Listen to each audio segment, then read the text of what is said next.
جو بھی ظاہر کے پیچھے پڑ گیا اس نے دنیا اور آخرت اپنی گنوا دی، کیونکہ دنیا میں خوش نہیں رہے گا، پریشان کن زندگی گزارے گا، بدحال زندگی گزارے گا۔ تفصیلات ہیں لیکن میں آپ کو کہہ رہا ہوں، یعنی دنیا میں آپ خوش نہیں رہ مطمئن نہیں ہوں گے کسی بھی چیز سے۔ سونے کے گھر میں اگر آپ کو بٹھا دیا جائے پھر بھی آپ مطمئن نہیں ہوں گے۔ نہ شوہر بیوی سے خوش ہوگا، نہ بیوی شوہر سے خوش۔ سونے کے گھر میں کہہ رہا ہوں جو سونے کا بنا ہوا ہو۔ اللہ اکبر اللہ اکبر اللہ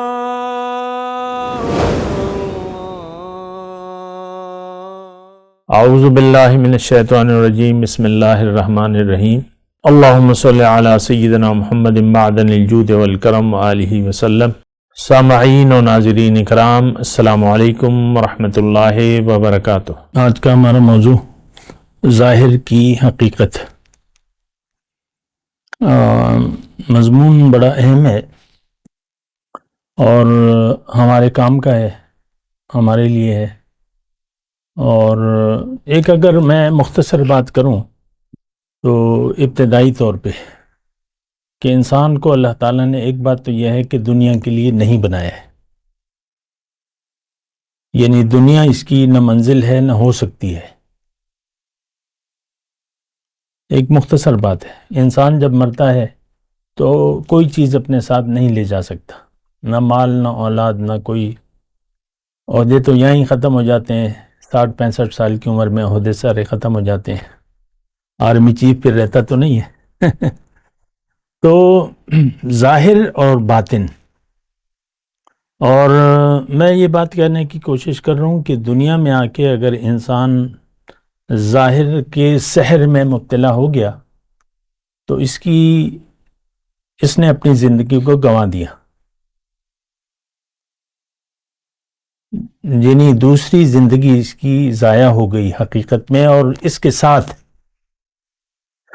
جو ظاہر کی زندگی ہے یہ بھی پریشان کن گزرے گی، خوش نہیں ہوگا وہ۔ یعنی جس نے بھی اپنا رخ ظاہر کی طرف کر لیا، ظاہر کو مدعا بنا لیا، جیسے کہ آج کے ہم مسلمان نے بنا لیا ہے، خواہ مرد ہو یا عورت ہو، سب ظاہر کی سوچ میں زندگی گزار رہے ہیں۔ دیکھیں میں بڑی آہستگی سے یہ جملہ کہہ رہا ہوں، آپ اس پر غور کیجیے۔ ہم سب ظاہر کی سوچ میں زندگی گزار رہے ہیں، ہمارا مقصود ظاہر ہے، باطن نہیں ہے۔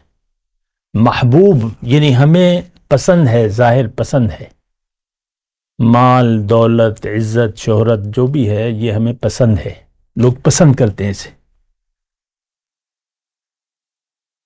تو یہ تو ایک دھوکہ ہے۔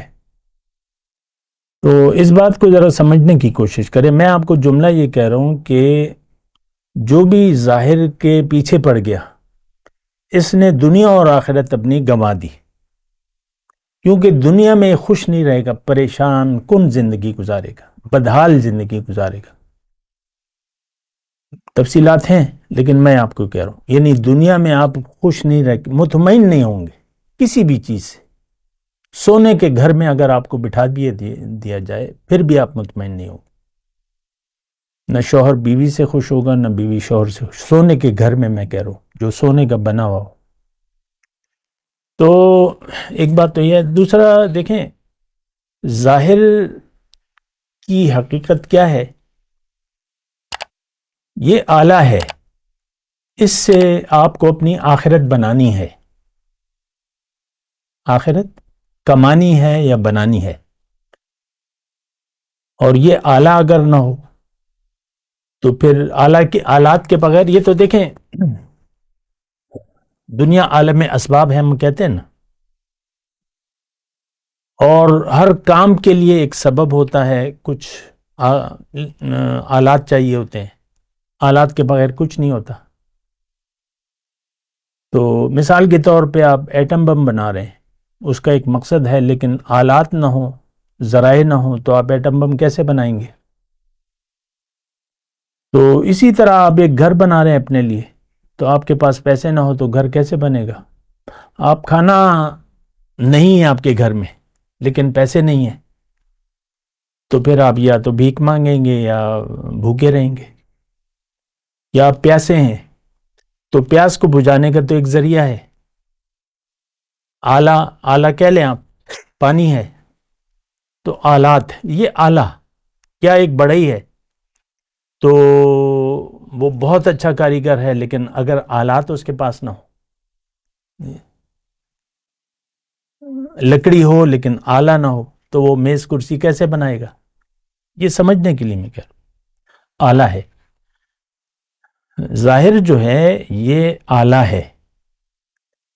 اس کو یعنی زندگی کو ایسے ایک خاص طریقے سے اگر آپ گزاریں گے تو آپ جنت آپ کما لیں گے. مختصر آسان الفاظ میں کہہ رہا ہوں، زیادہ ذہن پہ زور نہ ڈالیں.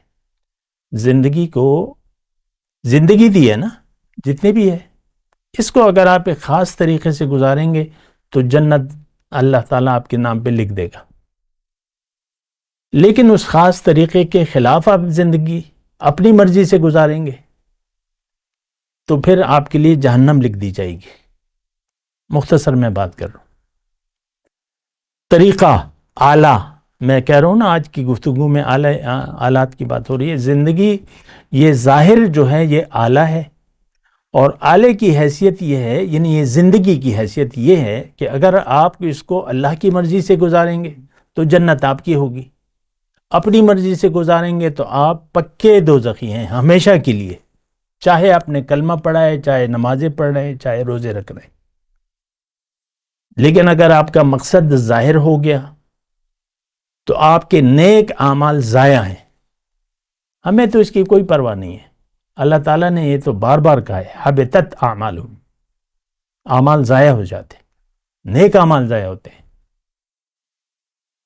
اور سورہ محمد کے مضامین میں ہے کہ بالکل واضح ہے، ذالک بانہم کرہوا ما انزل اللہ واحبط اعمالہم. انہوں نے ناگوار سمجھا جو اللہ تعالیٰ نے جو طریقے زندگی نازل کیا تھا تو ان کے اعمال ضائع ہو گئے. منافق شخص جو ہے زبان سے کلمہ پڑھ بھی لے لیکن اس کا یقین دنیا پر ہو اور ظاہر میں چند اعمال کر لے، یہ نمازیں ہو رہی ہیں، یہ تلاوتیں ہو رہی ہیں، اور یہ روزے رکھے جا رہے ہیں، اور یہ بڑا غم ہوتا ہے آج تو مجھ سے روزہ رہ گیا، سحری نہیں کھائی، روزہ رہ گیا، یا جو بھی ہے. بعض کو تو پرواہ بھی نہیں ہوتی نہ نماز کی نہ روزے کی، لیکن جن کو فکر ہے نماز روزے کی ان کے اعمال بھی ضائع ہیں. کیوں؟ مقصد دنیا ہو گئی. دیکھیں جب مقصد آپ کا دنیا ہو جائے تو آپ دنیا کی سوچ میں اور دنیا کی فکر میں زندگی گزاریں گے. اور اگر آپ کا آخرت پر یقین ہو اور اللہ پر یقین ہو اور آپ کی منزل اللہ ہو تو پھر آپ اللہ کی فکر میں، اللہ کی یاد میں زندگی گزاریں گے. تو جب اللہ کی یاد آپ کے اوپر حاوی ہو جائے پھر آپ کے دل کو سکون مل جائے گا. الا بذکر اللہ تطمئن القلوب، اللہ کی یاد سے. لیکن دنیا دار کا دل غافل ہوتا ہے. دیکھیں یہ میں آپ کے احتساب کے لیے بات کر رہا ہوں، on line on the record بات کر رہا ہوں، کیونکہ میرے مخاطب چند لوگ نہیں ہیں، پوری دنیا کے مسلمان ہیں. دنیا کی یاد آپ پر حاوی ہو گئی، اللہ کی یاد سے آپ کا دل غافل ہوگا. رسمی طور پہ آپ نماز روزہ کریں، کیا ہوا؟ جمعے کی بڑی فکر ہوتی ہے، جمعہ نہ نکل جائے بعض لوگوں کو، جمعہ. پھر عیدین کی تو زیادہ گلیوں میں اور بازاروں میں صفیں بچ جاتی ہیں جہاں جگہ تنگی ہوتی ہے نا. تو یہ ہمارے سارے رسمی اعمال ہیں. حقیقت میں ہم آج کا مسلمان ظاہر کا پرستار ہے، آخرت پر اس کا یقین نہیں ہے. دنیا کی زندگی کو یہ امتحان نہیں سمجھتا، آسائشات، مزے اور سہولیات. اچھا مکان ہو، اس میں اچھی سب کچھ اچھا کھانا، اچھا رہنا، اچھا کپڑے، اور بس اسی کی طرف توجہ. یہ بہت تباہ کن سوچ ہے، میں آپ کو بتا رہا ہوں. سوچ اگر ہے، فکر اگر ہے تو وہ آخرت کی ہونی چاہیے، کیونکہ دنیا آخرت کی کھیتی ہے. یا جو بھی جیسے بھی آپ زندگی گزاریں گے اس کا آخرت میں اس کا نتیجہ بالکل آپ کے سامنے آ جائے گا. پھر یہی نہیں بلکہ آپ کی آخرت دنیا میں دیکھیں ایک بات میں آپ کو کہہ دوں، جو بھی آپ سوچ بناتے ہیں اپنی دنیا میں زندگی گزارنے کی، آپ کے دل پر اس کے اثرات ہوتے ہیں. مطلب آپ بھٹک گئے، دنیا کو منزل بنا لیا، تو اب ہر عمل جو ہے اس کا کالا داغ آپ کے دل پر. نماز پڑھ رہے ہیں کالا داغ، روزہ رکھ رہے ہیں کالا داغ، مسجد بنا دی کالا داغ، بہت بڑا داغ بن گیا، بہت بڑی مسجد بنا لی. اعمال باطل ہو جاتے ہیں جب آپ کا یقین دنیا پر آ گیا. دنیا دار لوگ مسجدیں نہیں بنا رہے، اللہ پہ یہ یقین ہی نہیں. اللہ منزل نہیں ہے، دنیا منزل ہے، دنیا کی فکر ہے. تو یہ دیکھیں بڑی سوچ سمجھ کی باتیں ہیں، احتیاط سے زندگی گزارنی ہوگی. یہ موقع ہاتھ سے نکل گیا تو پھر یہ موقع نہیں آئے گا. زندگی ختم ہونے والی ہے اور اصل زندگی شروع ہونے والی ہے. وآخر دعوانا الحمدللہ رب العالمین. مولایا صلی وسلم دائما ابدا على حبیبک خیر الخلق کلہم.